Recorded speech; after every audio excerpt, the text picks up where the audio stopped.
Effective paragraph structuring can factor into 3 of your scoring criteria in OET writing: your language, your organization and layout, and also your conciseness and clarity. Look at the paragraph on the screen just now. What do you think is wrong with it?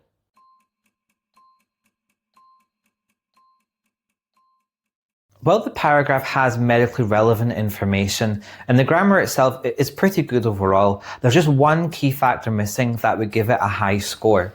By the end of this video, you'll be taught a 3-step structure that you can apply to all your paragraphs, and you'll be using this to write by the end of the video.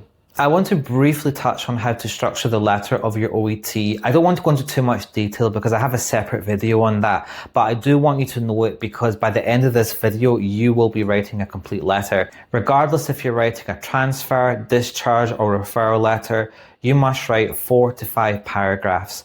Your first paragraph is the purpose paragraph, and the last paragraph is a request paragraph. For a discharge letter, the first one again is the purpose, but the last 2 paragraphs will probably be dedicated to the requests. In the middle of your letter, you're either creating a timeline or you're organizing the information based on theme. So for example, tests and examinations together, medical history, social information together, or a paragraph could also be based on patients' fears and concerns. Now that you know the basic structure of an OET letter, let's get into constructing the perfect paragraph. Honestly, simplicity is key in your OET writing. Let's take a look at that 3-step structure I mentioned earlier and how you can apply that in all your letters. To begin your paragraph, you always start with a structural marker plus the key information. In this paragraph, the structural marker is regarding his current condition, followed by the key information. Your second sentence is you need to have a connective idea that's relevant to the previous sentence. So here I have used upon examination, and then again we've added more relevant content. Your third sentence, you've got 2 options here. You either have a contrasting idea or you add additional information. So here I have a contrasting idea. Despite this, followed by the additional information. That last sentence can change, so instead of having the contrasting idea, you can just add additional information.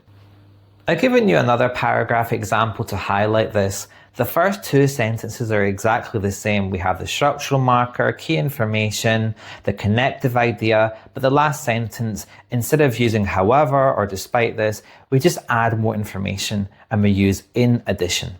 Never have less than 2 complete sentences in a paragraph. Ideally, your paragraph should have 3 sentences using the template I gave you. Throughout the rest of this lesson, I'm going to give you a list of all the relevant structural markers you can use. They're quite repetitive, to be honest, and once you get comfortable using them, you'll be able to construct a paragraph really simply.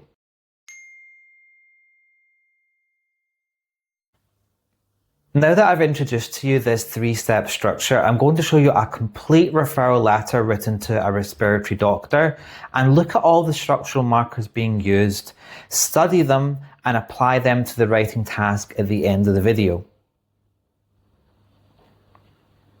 Of course, pause the video if you need more time to analyze this example letter. This letter would get a 400+ in the actual exam. We're going to finish up with a writing task in that I want you to apply the 3-step structure to your paragraphs. The doctors and the nurses will have a separate set of case notes to work with. Please complete your letter and drop it in the comments below, and I will give you a grade according to the official OET scoring criteria, and I'll also give you some feedback and suggestions if you need it. To begin your letter, I've also given you a little template that you can apply for your purpose paragraph, which will help you in your construction as well.